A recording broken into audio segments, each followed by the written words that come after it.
Hello, everybody. This is Joshua Hatton with One Nation Under Whiskey podcast. I'm joined today, and as always, by my good friend, my business partner, Jason Neal, Patrick Harris, Johnston Yellen. Look at him shaking his head, yes, or nodding his head, yes. You nod, yes. You shake, no. So you're nodding. Imagine me running around the room with my hands in the air, cheering like I've just won something at an Oprah's big giveaway episode.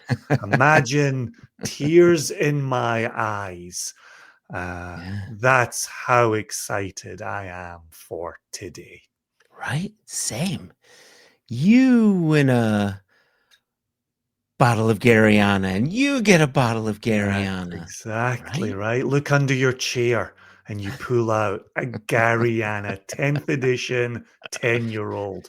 Just you're running in place, you're crying, it's Yeah. it's a good day to be us. Let's be Today, perfectly frank about this. yeah. Well, I'm gonna be Josh about this. Hey, I open the Hey, door, you walk through it. woo. As easy as that. Yeah, 10 years. 10 years of Garryana. Yep. It's really, really amazing to think that. Do you remember being, I want to say Brooklyn. Is Brooklyn the same as Williamsburg? It's all New York to me. Yeah, Um, Williamsburg it's like a neighborhood within Brooklyn. Yeah. right. Do you remember we were at a gathering and Matt Hoffman was pouring Garryana for the very first time, and Mhm, here was all this chat about Oregon oak and mhm. what that meant and what it imparted. And now here we are 10 years later, sitting with Shane Armstrong Yeah, in the driver's seat. yeah, yeah. Shane's vision being realized here for a 10-year age statement, Garryana. A phenomenal journey Mhm, that we have had front seats to. And as much as we've talked about the rise of American single malt whiskey, I don't think there's a distillery producing American single malt whiskey that we have had a more up close and personal relationship with than mhm. Westland. Well, two things. A, I want to correct you. It's Shane Showtime Armstrong. Let's give him his full Sunday name. Showtime. Thank you for uh, the correction.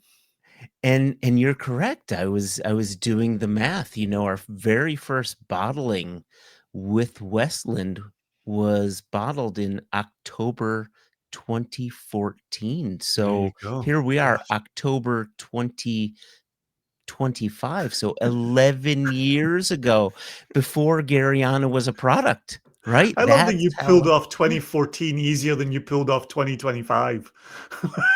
I know. The pause on, and now here we sit 2036, it feels like. It's been a year. There's no doubt about that. It's been a year. It's been a year. Yes, right. So you're right. It's been a long relationship, and it's been a great one. Getting to Absolutely. know people up close and personal, and being a part of their evolution in our small way. It's been a blessing.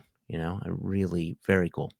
Yeah, very cool. And I love the fact around this 10th edition, it's been shared in a way that this means a lot to us. You and Mhm. me, Yeah, Jess, listeners of One Nation Under Whiskey, yeah, you know, the nation. yeah. It's been presented to us in that way. And I feel like Westland has always given back to us. And I feel like it has always been a collaboration Mhm. with that distillery. But we'll get to it later in the episode, but to have a bottle, to be on here opening this bottle, Mm.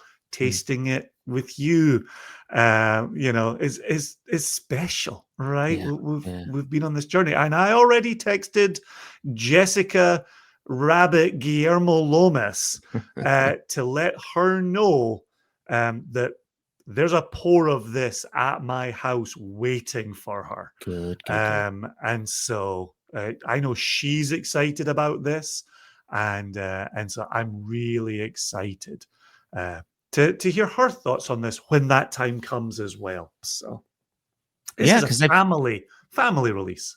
yeah, I feel you can't mention Westland without, in your next breath mentioning Jessica Rabbit Guillermo Lomas, because I feel this is very much her distillery. Like, this is, you're a Kilhoman guy, right? Mm, I'm an Ardnamurchan guy. mm. She is a Westland girl.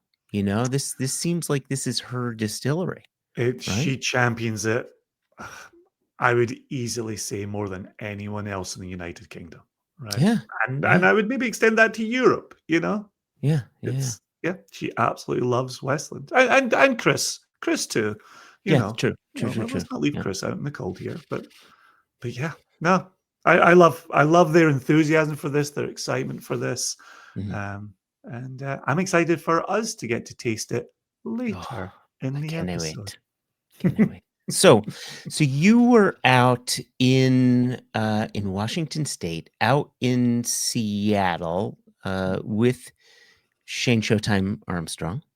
Showtime was there. We were in Showtime's lab, Ah, the sensory room. and very much What so. was that? Yep. So give us the lay of the land. What was the visit like? What was your time out there? Just paint a picture for us before we transition over. Well, it's very much the chatter around Garryana, right? Okay. Westland are always up to exciting things. They've always got exciting projects. Um, we um, we haven't had a chance to focus on it yet because it is still a Washington release, but Watchpost is a big current release from Oh, Westland as well. The American blended product I don't from them. I don't know about this watch We, post. Why do I not we know about we this? discussed it way back in May, but that's a long time ago. It's a long time ago. Long time Wow, I don't ago. Like I remember. Okay. say, this year has been about 13 years long. So, It has. um, and so yeah, so obviously Yeah, there's a lot of excitement around a lot of what Westland does, yeah. but spending time with Shane in the lab, talking about the components Mm, of Garryana, mhm, talking about the age statement on Garryana, but also talking about his personal journey with Garryana, and how he has come along as a blender, a distiller, at Westland as well. And and I said it to him in my time with him, like we always saw Shane in passing. It's why, again, to talk about May, mhm, back in May, why it was so good to be in the rack house, rick house, cask house, warehouse with him and spend time going through some casks and getting to know him better and presenting him to the listeners of One Nation Under Whisky as well. So to return to see Anna, to see Shane, to get some Garryana chat on wax, really, really fun, and an easy guy to talk to as well. mm, mhm, He knows his shit. There's no doubt about it. And as much as we have had a front seat to this, as you know, independent bottlers and pad costers, and just general lovers of all things Westland, um, their Shane has been in the casks, tasting, sampling, mhm, putting blends together, marrying casks. So this guy has lived the Westland life, and I yeah. really wanted that element to come through in these 10 minutes that I spent talking with him about Garryana 10th edition. Great. Great. So two things. Again, another two things for you. A, I now remember that conversation that we had in May. And See, I just needed to rewind 13 years back to our conversation in May. And thing number two for our viewers, because this is an episode that will be both audio and on YouTube. When we transition to our conversation with Shane, there is no video, right? This was an audio It is recording. indeed. So you're going to see a collage of pictures that I'm going to drop in some of our time, some of our live time when we've been there doing cast Very fun. selections, Yeah, that's very fun. That's right? nice value added. Yeah, and so I'm gonna dig into our archives, and there's gonna be some gems there. So you'll hear some great conversation, but you'll see some fun pictures in there as well while you're listening to the conversation. I assume we're going to see a Jess in a warehouse at Westland in one Oh, of these images.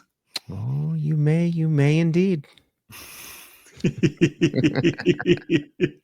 Well, let's go over to the sensory lab.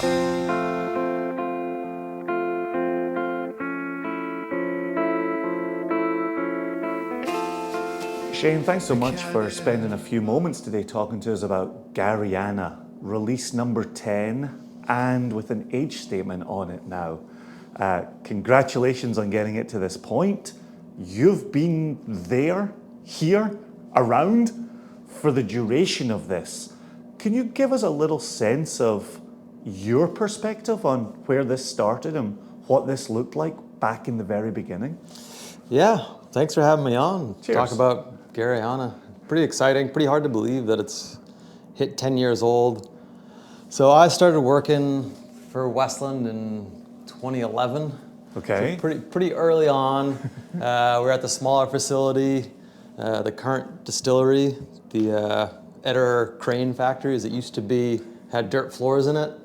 So it didn't even have any stills, didn't have, a mash house or anything.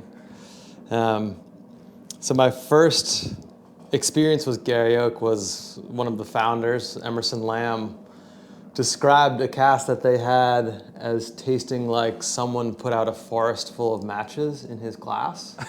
And I was like, well, this is interesting. You got me. I'm intrigued. And then you had the other founder, Matt Hoffman, on the other side, who was very psyched about it. We're talking about, oh, this is a local species of oak, like it's really dramatic, it's really different. So by the time I tasted it, it was still pretty young at this point, but it had all that drama that would divide two people into being really excited about it, and the other person being like, well, this is too much. And so from Emerson's side, I think it was just like the really early extraction was too much from the cask. Okay. And I think Matt could maybe see the future of it. And so fast forward into 2016, and like throughout those years, I had done some full-time distilling, full-time mashing, was doing some QA on the production side, and eventually started blending, working closely with Matt and the production team. Then 2016 comes, and we're doing the very first vatting, Garryana 1. And this is the original vatting. There was some mishaps in the rack house with a version that Matt had mostly created. And then he was moving on to do different things. So he was like, this vatting didn't work out. Shane, you gotta sort of like make Garryana 1. Try to match some of the prototypes. So I pulled samples, and this was my first time, mixing stuff together on my own to try to achieve a profile. So it holds a place in my heart for sure. Wow. As being like, okay, this is like the part where it was more on my shoulders than previous things we had put out. That's remarkable. Yeah. It's lovely to see the genesis of your blending journey at Westland there. So do you remember what you were dealing with there? Can you speak a little bit about the evolution of Garryana as you've gone along? Yeah, so Garryoak has always been this framework of how does it fit with other casks? Because we never had 100% vatting Gotcha. of Garryana. It's been Garryoak. Early on, it was hovering, around 20%. These casks were really, really punchy. And so it was like, oh, how do we frame this?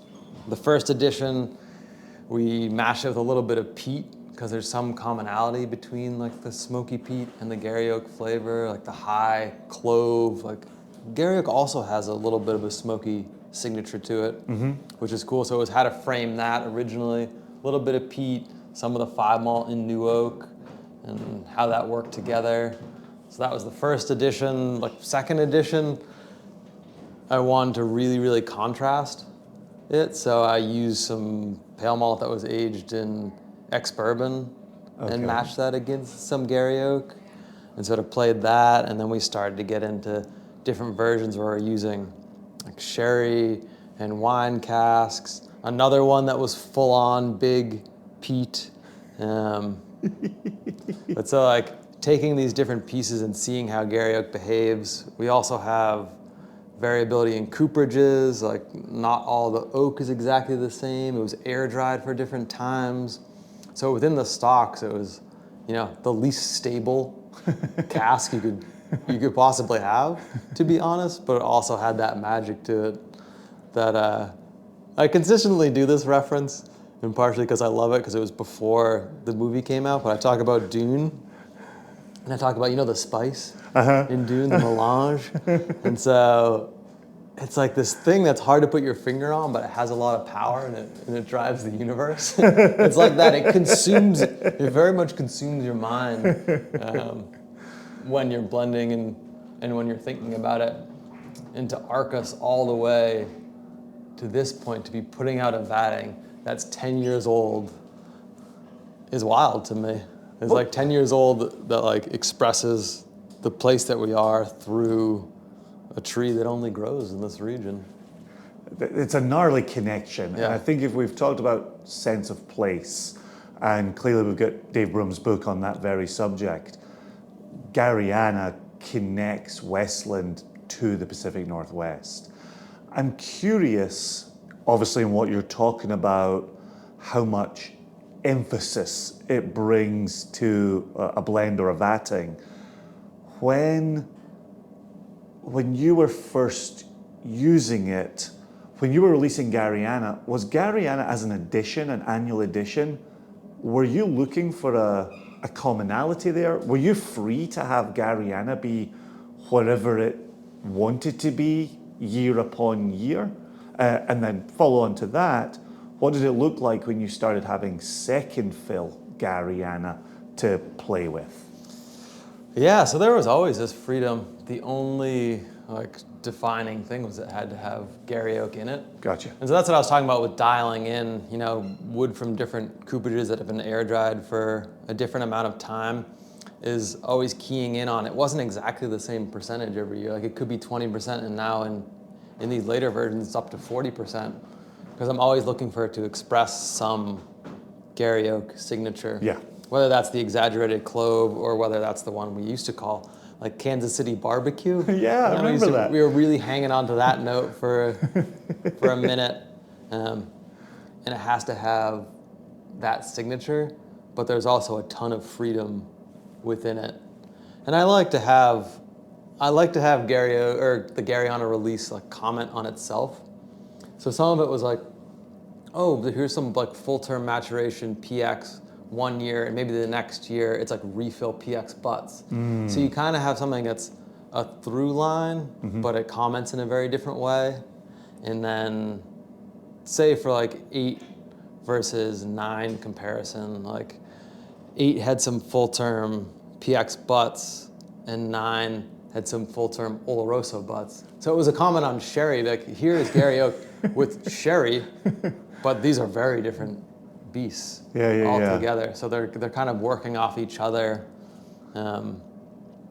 Even back in 2020.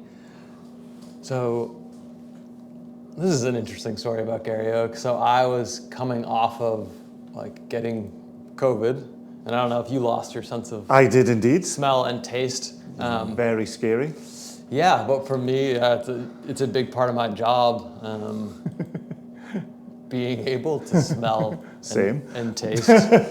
So I didn't lose it for that long, a couple weeks, maybe a month or something, and was doing like some training with different things to get it. And so I was like aware when it was like coming back, and it was a bit of a relief. So then I started like blending.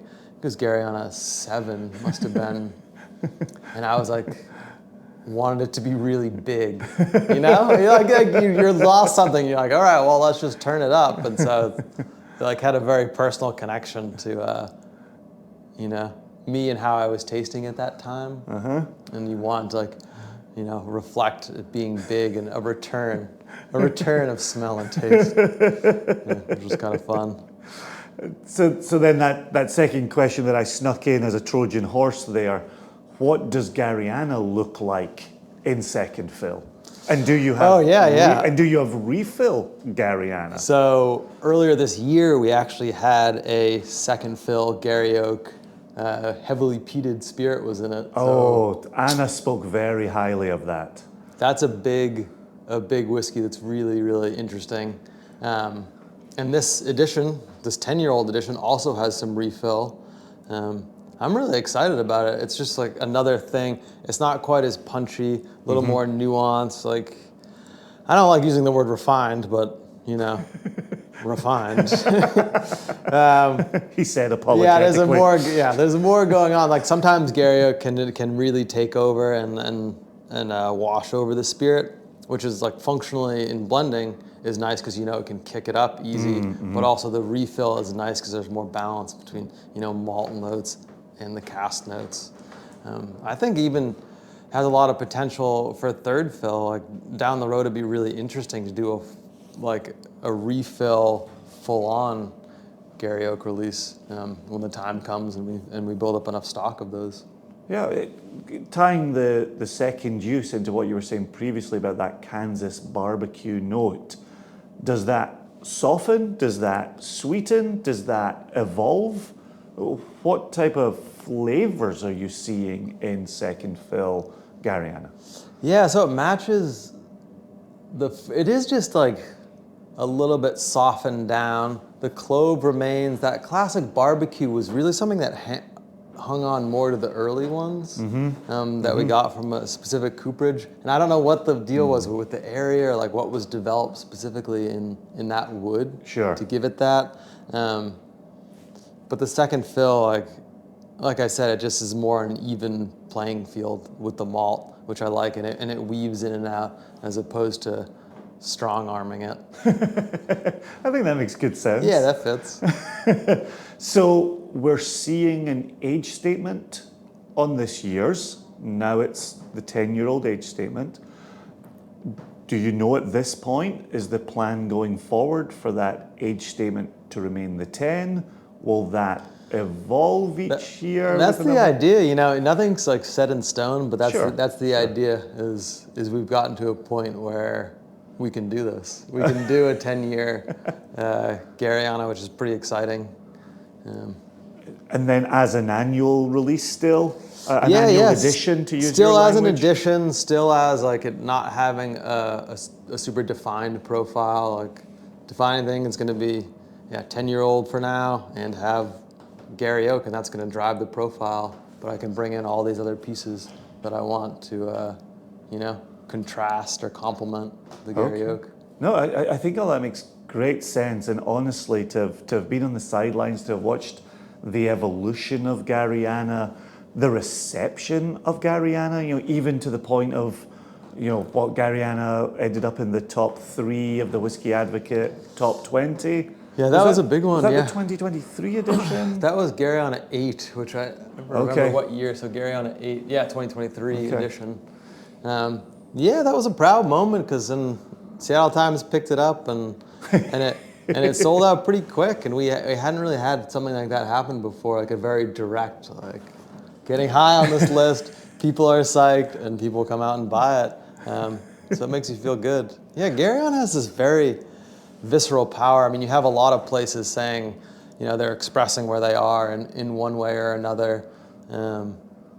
But it's so direct. It's like, here is this tree, it grows here, it has a very distinct profile as compared to your classic white American oak, Quercus alba. Yes. And so it's a 1-to-1 that feels really good. One more question before we get you out of here, and thank you as always for your time. I always enjoy sitting down, speaking with you and learning from you. Earlier this year, we had an episode with you, and you gave me something to think about, which was the speed at which something hits your palate. And I'm curious for you, in your words, with your technique, how does this Garryana 10 work speed-wise? Speed-wise? This one in particular is really fascinating because Gary Oak will always pick up on the palate and accelerate, but like the acceleration on the nose is really interesting for me because if you let it sit for just a bit longer, a few minutes in the glass, then the signature Gary Oak really comes out. So it's interesting. It does accelerate. Like we were talking about earlier this year, it's like it hits the palate and immediately sort of takes off certain whiskeys, and that's kind of, something good about a profile. But for this, you really need a little more patience for the nose to pick up steam, and then you'll get the classic Gary Oak character, which I like. This one it's a combination of a lot of different things.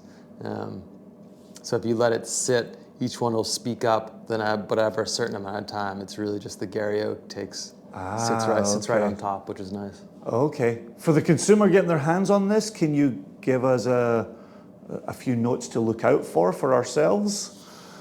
Oh, yeah. Obviously, it's not a manual. It's just a jumping off point, but it's always a manual as in notes? Yeah. Specific tasting notes. Like, I always like this one. I always say mulled wine because it kind of captures a lot with cloves or something like that. Maybe like a walnut fudge brownie or something like that. But it also has some lighter lemony notes, but in sort of a dessert context, like a lemon Danish or something like that. It's got like an interesting fruit signature too, like almost a dehydrated strawberry sort of thing. You know how that's different than a fresh strawberry. Absolutely. Which I like a lot. Well, you heard it here first. Those are some absolutely terrific notes. Congratulations again on getting to Garryana 10. We look forward to tasting this, talking about this, putting this in front of people as well. It's always great to sit down with you, mate. Continued success to you. Yeah, thanks for taking the time yet again. Sample some Garryana. Cheers, mate. Yeah.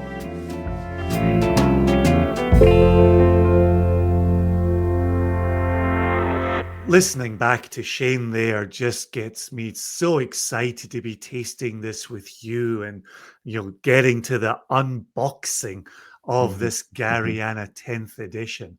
But we're going to hold off a little bit longer. In a moment, we're going to go over to Jason Moore, Managing Director at Westland Distillery. But before we move in that direction, one aspect of that conversation with Shane is I want to draw attention to this use of first and second fill Gary Oak casks. Yeah. Because I know when we were tasting this, and we said this in today's intro, when we were tasting this in Brooklyn, Williamsburg, New York, with Matt Hoffman for the first edition, we talked so much then about the spice brought by the Garryana. And we talked about, okay, how does one bring that under control? How does one get that to play with other elements?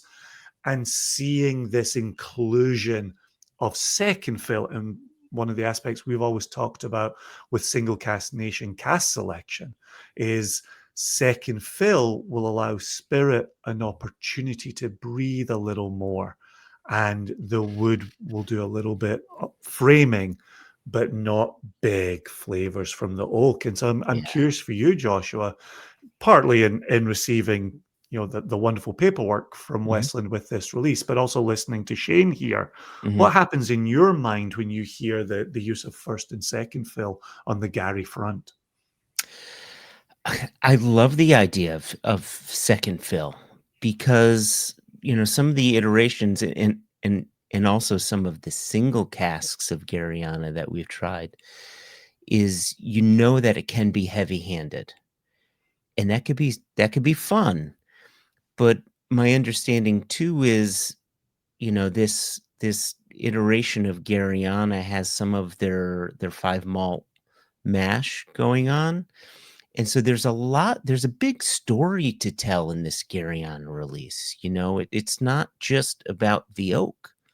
Mm, I mean, we're talking Westland writ large here. There's their 5 malt mash bill. There's their yeast. There's yeah, 10 years of maturation. yeah. Pale malt Um, in there as well. Pale malt Washington pale in there malt as in well, there. right?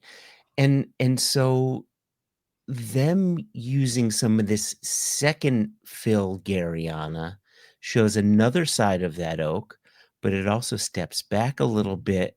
My hope, and again, I haven't tasted it, right? So we'll see what happens. We'll see what Hmm. happens. But my hope is that it steps back a little bit and highlights the beauty of their spirit. And I really stress beauty, right? So I think, and when I say think, I know, um, I know that Shane is an expert at what he does, and my hope is that he just balances out everything perfectly. It's a major task. This is big. This is monumental. And I think that he will have approached it with that thought in mind. Oh, This is 100%. big. Yeah, I This is would. Yeah, it's monumental, right? exactly what I gave him the chance to talk about Yeah, in that yeah, recording, yeah. right? It's, yeah, it's a big step forward. It's a lot of responsibility, but no one at Westland has ever shirked the responsibility Mm, when it comes to representing the very best that American single malt whiskey has to offer. mhm, With that said, mm, clearly there's the awards. Clearly there's the placement in the top 20 with the Whiskey Magazine, mhm, top 20, which is a go-to for us mhm. towards the end of Whiskey each year. Magazine or Whiskey Advocate? So as I was saying it, I was having Yeah, that question myself. Is it Whiskey yeah. Advocate? Yeah, Because it's Whiskey Advocate. Yeah, it's I think I Whiskey say Advocate's whiskey. top I think 20. I say Yeah, Whiskey Magazine in the interview with Jason Moore. yeah, yeah. Yeah, well, it's both publications are fantastic, but I think it's the top 20 of Whiskey Advocate. Again, 2025, it messes with our brains. What are you gonna do? But I think to those accolades, right? And you see this rising profile for Garryana. You get to see how special these annual releases are, these particular editions are. Mm, And while today you and I are here to celebrate all things Garryana, we did reach out to Jason Moore. We did ask him for 10 of his busy minutes mhm, to talk about this news that just came out in the Seattle Times, and the Associated Press followed up with that as well. And we're hearing more people talking about the very sad, the very disappointing news mhm. around the theft of a truckload of Westland bottles, Insane. right? But we'll give the floor to Jason in just a minute, and I think he opens the interview with the most perfect comment. But there are eyeballs on Westland. There are eyeballs on Garryana. There's something. Thieves don't steal something that's not worth stealing. Yeah. And to be something worth stealing, like as soon as I saw this in the Seattle Times, Springbank immediately jumped to mind, where Mhm. they had their theft previously. Yeah. So Pappy. There was someone, the Pappy Gate as well. right? Remember the Of course, Yeah, Pappygate, yeah, right? yeah. And then I even, Anna Westland had texted me in the last couple of days to say Guy Fieri had his tequila stolen in a shipment as well. Um, Whoa. right? Oh, Like, well, I think someone wanted to take some of that to a different that's Flavor it. City. I think they That's wanna go to exactly Flavor it. City. Right. That's what it Right. is. It's God, I don't this is mean the to make thing, light of right? that With terrible news. with Yeah. with rising profiles becomes something worth stealing for somebody who is so inclined.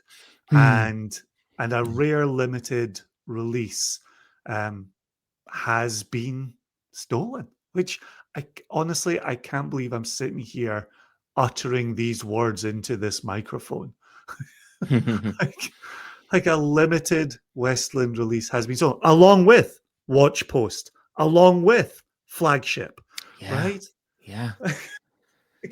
What, 12,000 bottles stolen in this? 12,000 bottles. Unbelievable. Yeah. So let's give the floor to Jason. I think he handles this very well as managing director. I think he speaks to this very well. And as much as we don't want to take light away from the celebration, we do want to, recognize something that has happened. So here's Jason Moore, tasked with walking a very fine line.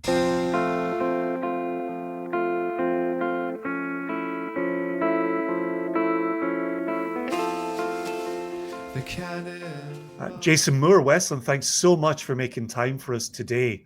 We're over here celebrating Garryana, an exciting journey. We've been around here from the beginning of this. And so let's start there. Congratulations. How are you feeling about Garryana 10? I'm feeling great. I'm also happy to be here and speak with you both as close friends of Westland. You were with us. You were with us a few years ago to celebrate Westland as well. So happy to speak with you about it. Yeah, we're extremely excited. This is in many ways the most important release that we've ever done. It's 10 years in the making. It's a milestone for Garryana and for Westland as a whole, with our very first age statement release of whiskey. So, it's something that we've been looking forward to for quite some time as we've been monitoring this whiskey and watching it develop. Yeah, there's an enormous amount of excitement and buzz here at the distillery amongst the team. Well, look at the way it's grown in recent years as well. You've gone number 3 on the whiskey magazine top 20 a couple of years ago. You've got top 20 last year, and now you're coming out with an age statement this year on it. Like, what a journey that's been for Garryana.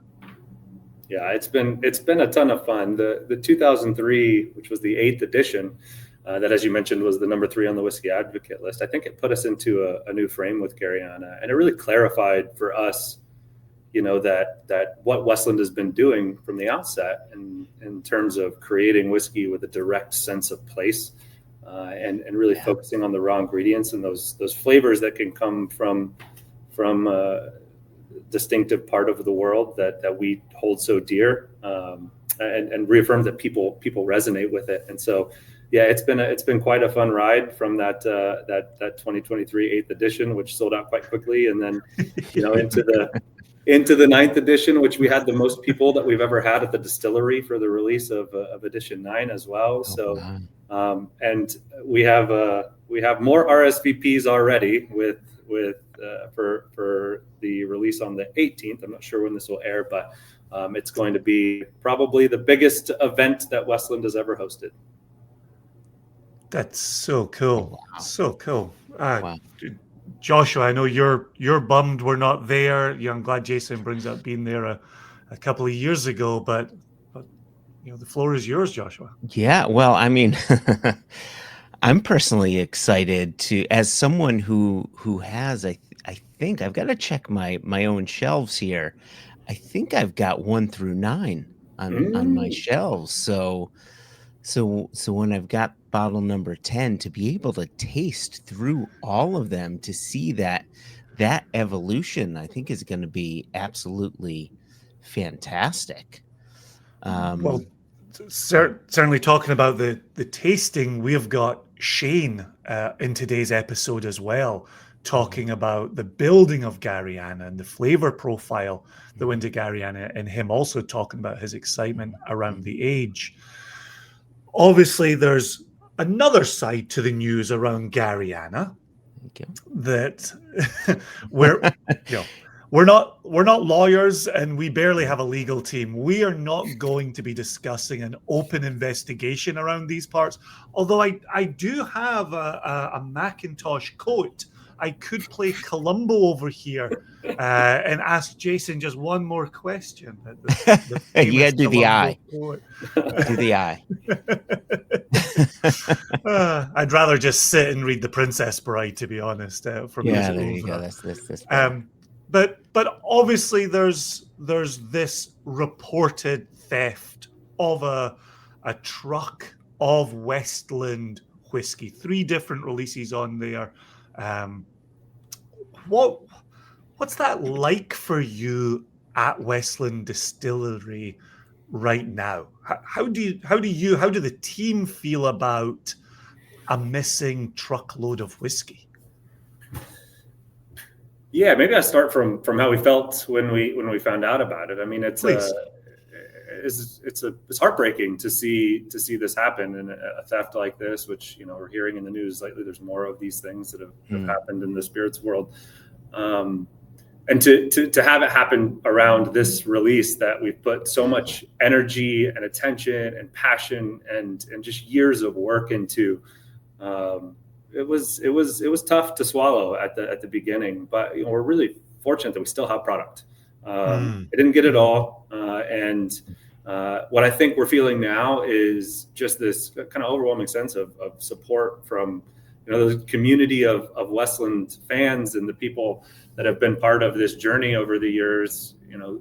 Responding to it. I mean, the crime itself is awful, and I won't shed any positive light to that because there's really not much, except for the fact that what we've seen from the people that have been part of this journey has just been overwhelming, and we're incredibly grateful for that, to see the building excitement. That we already had excitement around this, but with this added bit of unfortunate intrigue has really created a swell of support that again, we're going to be hosting our biggest event ever, and we're still proud that we're able to get this whiskey into the hands of those that have been waiting for it for so long. Yeah, I'm trying to remember the percentage overall. What were you left with? It's a little bit of a moving number because some of that liquid obviously gets held for sample use and for media outreach, and so we had to limit that a little bit. But in broad terms, we produced right around 7,500 bottles of Garryana 10, and 3,000 of them went missing. And so the total that's left is now kind of being split around primarily here at the distillery, which I believe will go pretty fast, and then a very, very limited amount will be kind of separated around into retail partners across the U.S. on October 27th is when it will first start shipping into the retailers. More limited than we would have hoped. I mean, it was already quite a limited product, and so now it's just more limited, and we hope that those who are interested have an opportunity to get it. Let me ask one thing, because this was a question that was thrown at me a number of times in the Single Cask Nation Facebook group. The question was, to what end?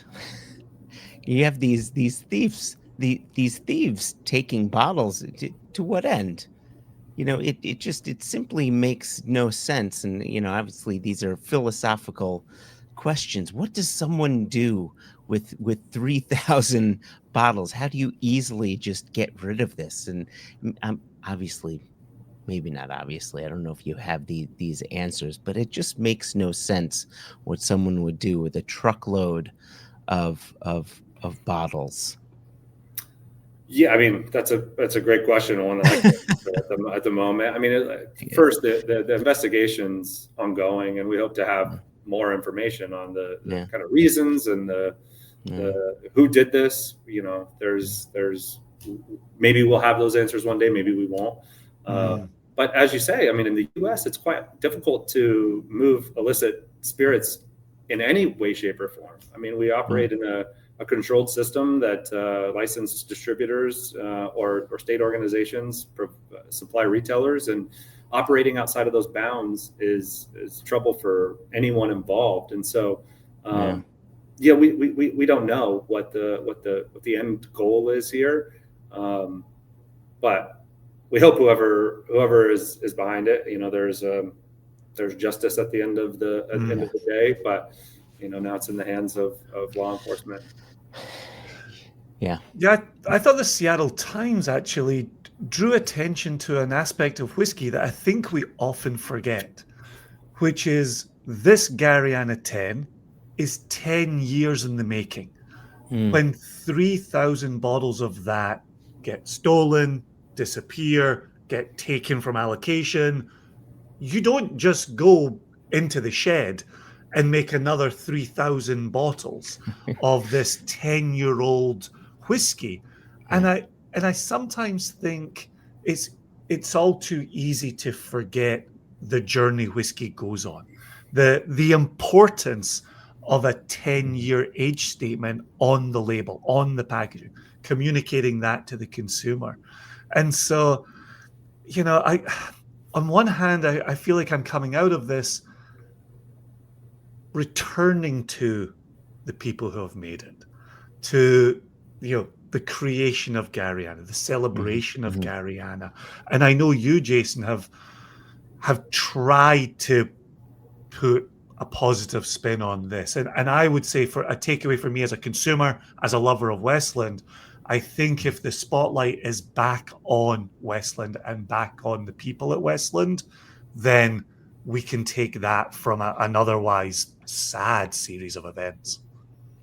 Yeah, absolutely. Not just the people here, but what we do and the work that goes into it. So the spotlight being on the whiskey maybe is some silver lining, but at the end of the day, as you said, it's 10 years in the making, and it's something that we can't recreate. And so, to have it disappear now that it's public, there's will those goods ever be found at this point? Now that the story's out there, it's a real shame at the end of the day. But again, for me and for the team here at Westland, I think what's lifting our spirits in the moment, for lack of a better term, is the response from the whiskey community and from our community here at Seattle and those who have followed Westland. I mean, the outreach that we've received has just it's been heartwarming and overwhelming, kind words across the board, and just general excitement about what we do. And my hope is that the other silver lining may be these goods are likely to sell out because we have so limited amount remaining. But for those who haven't had a chance to explore the rest of our portfolio, or that just wait for the Garryana, as you guys have put many times and put on your list, the Westland Flagship as our staple product to really, that's another way to engage with Westland and what we do so well and have been working on for years. And so, I'd encourage anyone who's unable to get Garryana or is able to get Garryana to also, take a look at the rest of the portfolio. The other whiskeys that we're putting out are compelling, and we're really proud of them. Oh, fantastic. Well, we're 100% behind you. We're excited to transition in this episode to a tasting of Garryana as well. So best of luck with the launch, Jason. Thank you, guys. I really appreciate you talking about Garryana, and enjoy the tasting. Cheers.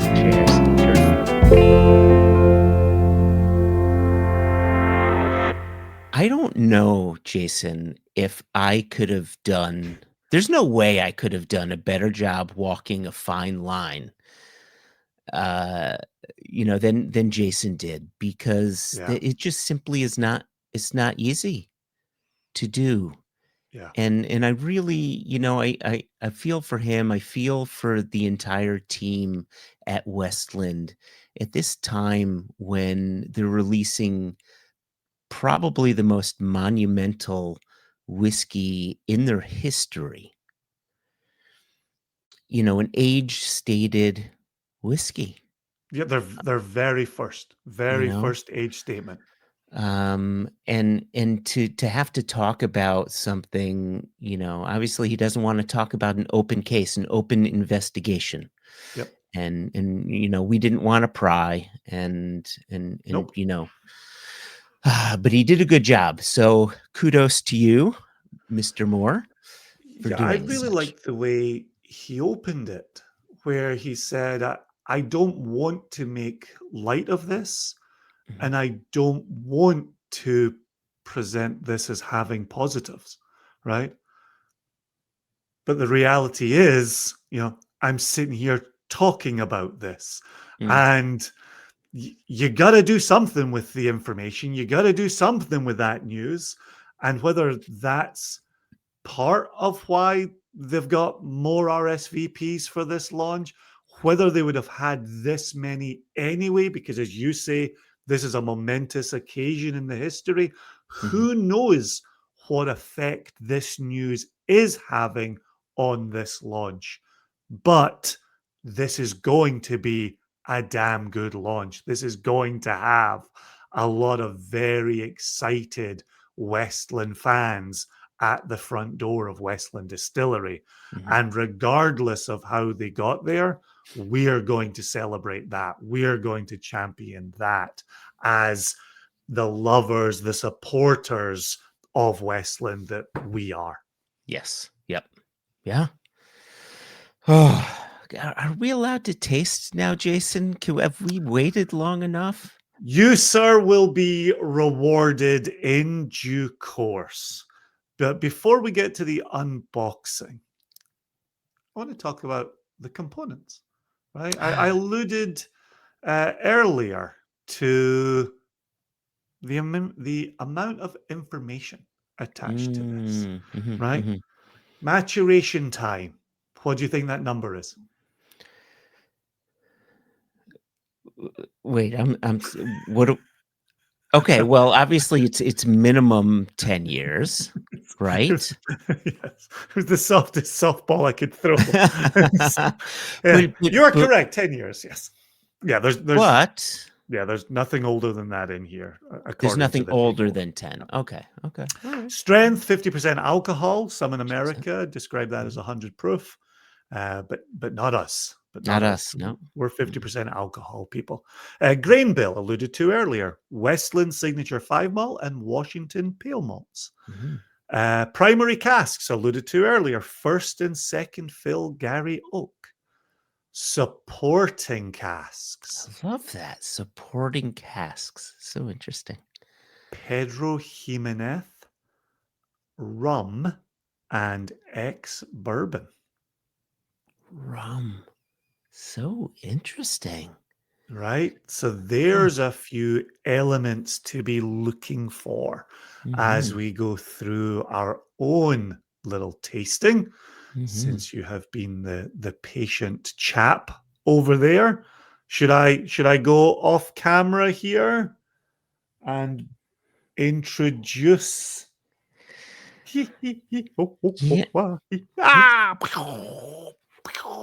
Ba-da-ba-ba-ba. So yeah, mine's upside down. So for the listeners, you can't see it, but we have a big black box. It's not like a black box that you have in an airplane. I know. That's what they should build the whole airplane from.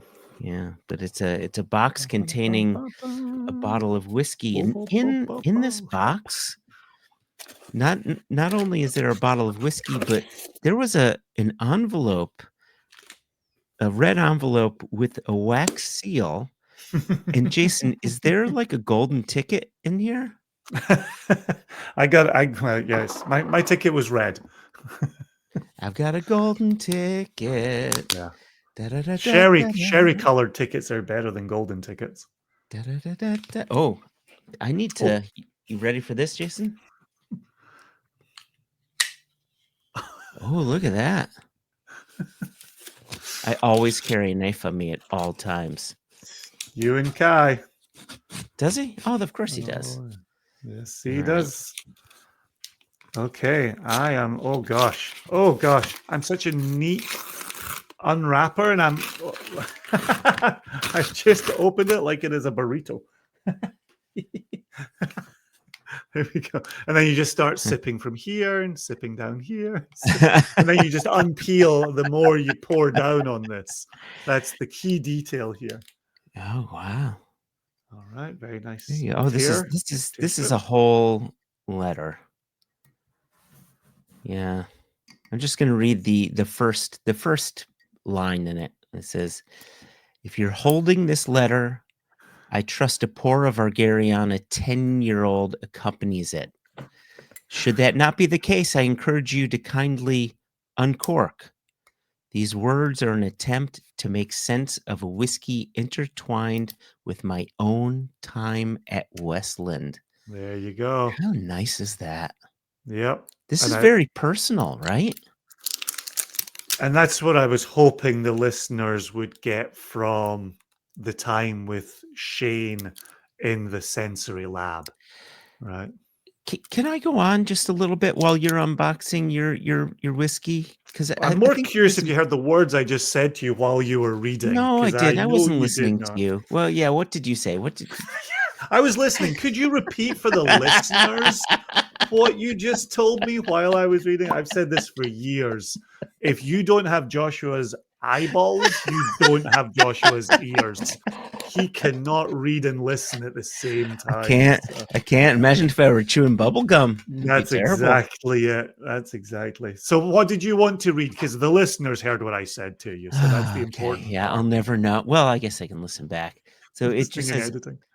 A decade ago, I was assigned a task to craft a vatting that echoed one conceived by our co-founder, Matt Hoffman. This marked my first project as a blender, culminating in the first edition of our Garryana whiskeys, a series that embodies a commitment to expressing our Pacific Northwest home. Each edition that followed continued that quest to define a character without comparison. And I'm not going to keep on going, but yeah, it really, I'm going to do it at my own leisure, but I love that personal aspect, which I imagine that's sort of what you were alluding to when you were talking to me and I wasn't listening. Listeners know. Yeah, I do like that. You were showing me this with the Garryana 10 on the bottom there. Actually, I was showing the viewers because I know you've got one. I was not, unfortunately, sadly, apologies. I was not showing the listeners. I can confirm that for you. Yeah, I'm hoping more of our listeners migrate over to the YouTube. Right. Oh, look at this. What an attractive looking bottle. Look at the color. Can we, for the listeners, what would you describe this color as? Like, this is deep. Like, I am going to tell you. Go ahead. I know exactly what I would call this. Would you call this, let me give a Jason note. Let me give a Jason color. Burnished copper. Oh, you're in the ballpark. It's not that though. All right. It's red brass. No, red brass is me. Red brass is you. Yep. It is. Let me tell you a thing Jason always says, quote self. So classic. So classic. So classic. You know the things Jason. I hear Jason say? The things I tell myself. What is it? What color? Dude, you're gonna kick yourself because this is one of the OG Jasonisms for color. Oh, man. Man, I don't know. God, I am gonna kick myself. Yeah, sanguine copper. Sanguine copper. Sanguine. It's the sanguine. Yep. Because for me, it's got that little reddish hue to it, right? It's got a little. Do I make you nervous when I flash my blade?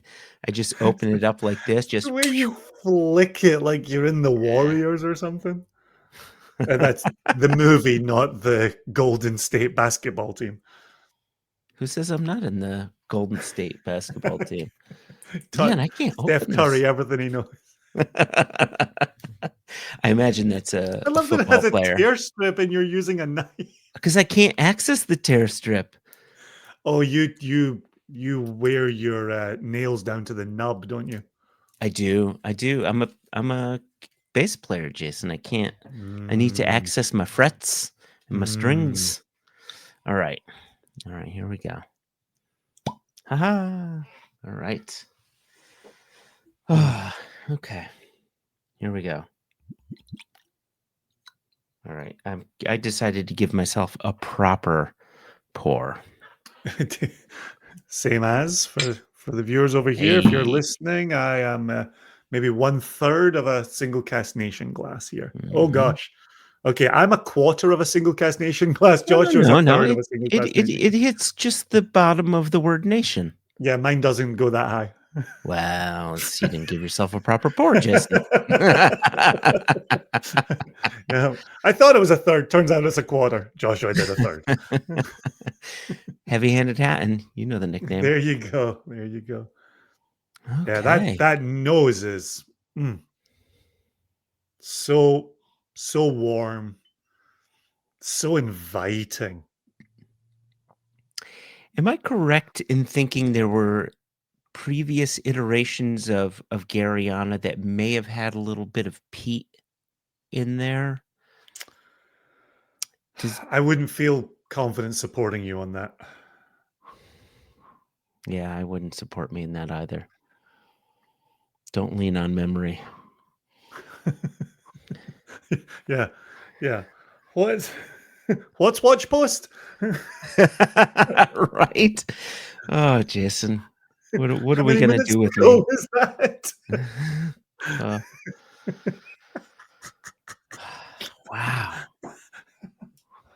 I'm actually Wow. just leaning over because I've actually got the oh, that's Solom.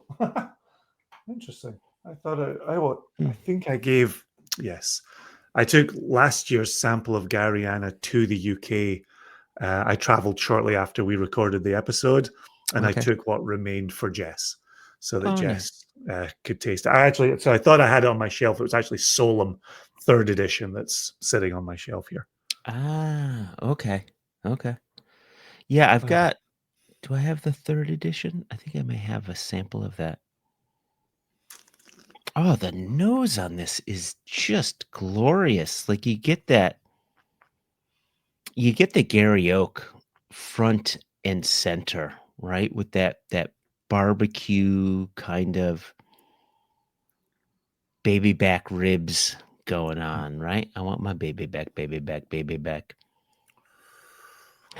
But there's so much more there. Yeah, I've got that little bit of baking spice happening on the nose. Really, really soft. Not getting a prickle on the nose at all. No. Just, you know what we could be talking about with this nose? We could be talking about nasal texture. Yeah. Yeah, there's around the edges, there's almost like and it's just around the edges. There's like a lime zest. The little pop. Yeah, just a little pop. Interesting that you go lime. I would almost go orange, like thinking about an orange twist in a cocktail that takes an orange twist. Yeah, so I get the orangey bit, but that's more front and center. Like I'm nosing this with my eyes closed, and I can. That's how he drives. What's that? It's how you drive. That's how I drive. So you can really sense the road. Well, I remember years ago talking with our friend Chris Udy from Impex, and he described the way Japanese whiskey blenders think about the construction of a whiskey blend.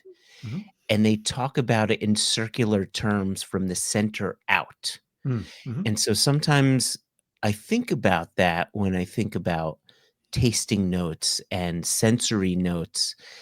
And when I was closing my eyes, nosing this, I got the lime around the edges, around the outer circle, and I get the orange more closer to the central part. Yeah, I think that checks Yeah, out. I'm yeah, totally on board with what you're describing. I also get it being a little chocolatey and a little fudgy in there. That's where my mind was going when you then dropped the lime zest. My yeah. mind was going towards the fudge and the chocolate component. Oh, okay, okay. Have But you sipped again, yours yet? if you were to talk about front and center, I would Yeah. have that fudge and that chocolate in the center of this Sure, nose. sure, sure, sure. Oh, yeah, without a doubt. I mean, yes.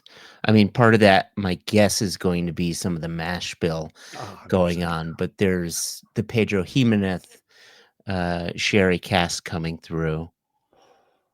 Man, that's I know I've been nosing and sipping, but nose alone, that's incredibly well put together.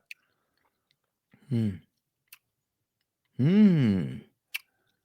Yeah, you moved on Hmm. to the taste. I'm still staring at the whiskey. I'm watching the oils on the edge of the glass.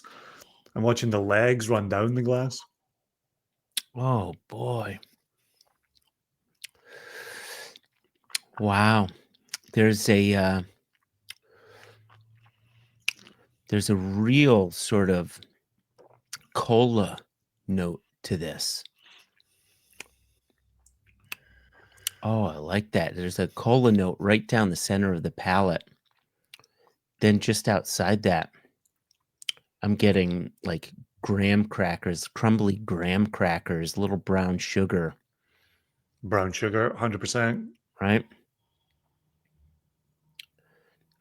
Oh, Marshmallow. There's almost like a wow. It's almost like a campfire. Like without the smoke, right? This is like hanging out at a campfire. It's like just making s'mores or something. hmm. Are you getting any of the charred wood? Like I'm thinking about the Gary inclusion. I'm thinking about the char on the Gary. Do you think that's what's giving you a bit of this kind of campfire without the smoke experience? So I was getting that on the nose for sure, right? That char. The charred wood was playing with that kind of barbecue There's note, that right? barbecue again, Right? right? Yeah. I'm looking for the rum. I'm trying to figure out Mm, what the rum cask is mhm. doing here, and I can't I Yeah, can't find it. for me, the way you put that lime that popped for you, the lime zest that popped on the nose for you, Oh. there's fruit on the palate here, Mhm. and I'm kind of parsing that out right now, where it's not quite the tropical fruit of a rum. It's not quite the grilled pineapple of Hmm. a rum, but there is some fruit in there, maybe even like a dehydrated mango kind of thing going on the palate. Wow, the nose completely changes after you sip this, completely. You you know what this reminds me of? It just from an experiential standpoint, when we released our Ethrusc 13-year-old, which Mm, was 8 years bourbon, 5 years refilled Jamaican rum. mm. When you first nose that, it smells like nothing but Jamaican rum, and then you taste it, and then once the finish hits, that's when the maltiness kicks in and it becomes whiskey, and then you go back to the nose and the rumminess goes away and you get full on a thrusk. But you need that circular, you need to go through that experience Mm, one time to for sure. go back to the nose, and then it becomes a full on a thrusk, and I think that's what's happening here. I needed to have that nose palate finish experience to then come back to it. And now I'm getting so much more bright sweetness coming through, a little less barbecue, a little less charred oak coming through. Yeah, I like the drying tannins on the palate, Yeah. and I get a little bit gums above my front teeth. Hmm. I like that drying because first pass through this, it was very juicy, and I like juicy. To then have the second pass become more drying, to me, and I look for this in single cask nation casks as well. I then find as it's drying, I want another go around of that juicy. I want to take another sip at that point. That's when you get the layering of the flavors. That's when you get the sweet coming in behind the barbecue. That's to me when I get the evolution of that product, that release. You could sit and dram away on this with friends and just keep getting new flavors and new experiences on this. Damn, man. Congrats to everyone at Westland. Congrats to Shane, who's got his name up here front and center. Like this, 10 years in the making, as we discussed with Jason Moore, and, the personal challenge for Shane that we discussed way back earlier in the episode, right? This is doing so much, and it does so much incredibly well. I'm going to pop, while we're nosing and tasting this still, for our viewers, I want to pop up a picture of the bottle so they can get a better look of it. Yeah, lovely. Yeah, here we go. Look at that. Really well done. I like how it sits on that little stump of Gary oak. Looks like the monolith in the Space Odyssey movie, 2001.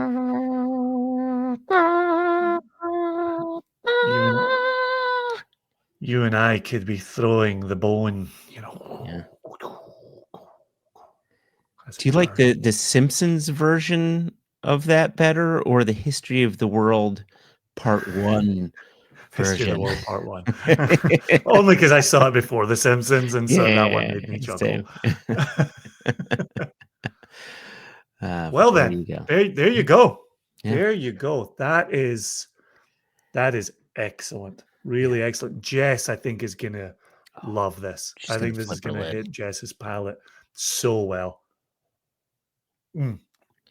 As we keep saying, this is ready to share, Jess. So if you're not Jess and you're not one of our friends for whom we will pour this in our houses, track it down. You're right. You heard Jason in the interview say this is still going nationwide in very limited quantities.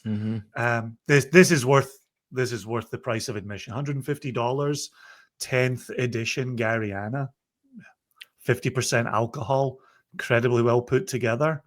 Yeah, it's a really awesome moment for Westland. Absolutely. I toast them on this, actually. Cheers to Westland. Cheers to Westland. Really remarkable whiskey. So well done. So well composed. I really like what you said about your experience, that the building of flavors and that drying aspect that kind of it makes you want to go for more. It makes you just brings you back for another sip. That building juiciness. Yeah, there's that orange note from the nose still there on the palate, plays around on the finish. The baking spices are in there, the char, that bit of barbecue. You're talking about the s'mores that you mentioned.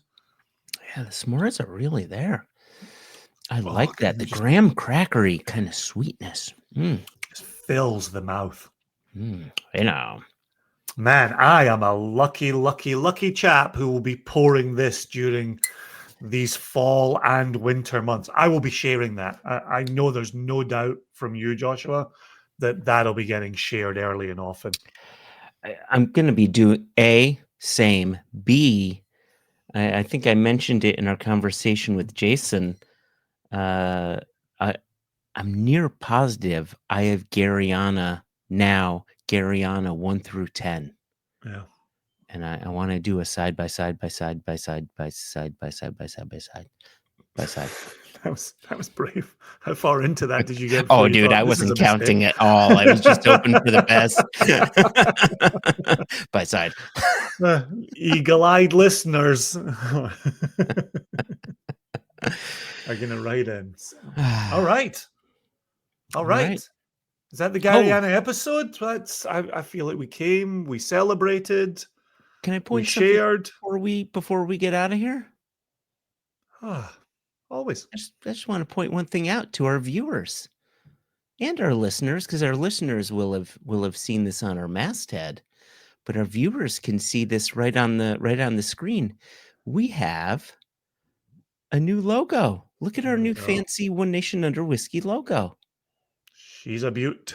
She's a After beaut. 9 years, we have that. So I'm pretty proud of it. If you look at it, if you look closely, right on it, all of the little red squiggles, those are actual Nation members. Those are single cask Nation members, caricatures of real Nation members, right there, front and center, for everyone to see. So if you go onto our Facebook page, if you look on Instagram and you zoom in, you just may see your face in our logo and in our bottles, like we talked about in our last episode.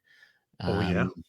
Right. Yeah. So Yeah, I especially love the fact that the new logo says Single Cask Nation presents One Nation Under Whiskey. Like, I love this tying all of our activities, all of our endeavors together. And so Single Cask Nation presents One Nation Under Whiskey.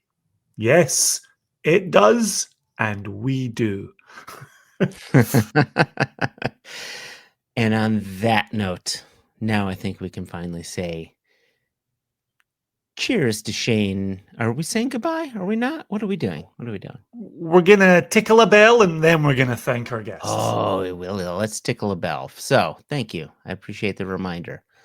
So firstly, you need to subscribe. No more excuses. I'm done with your excuses.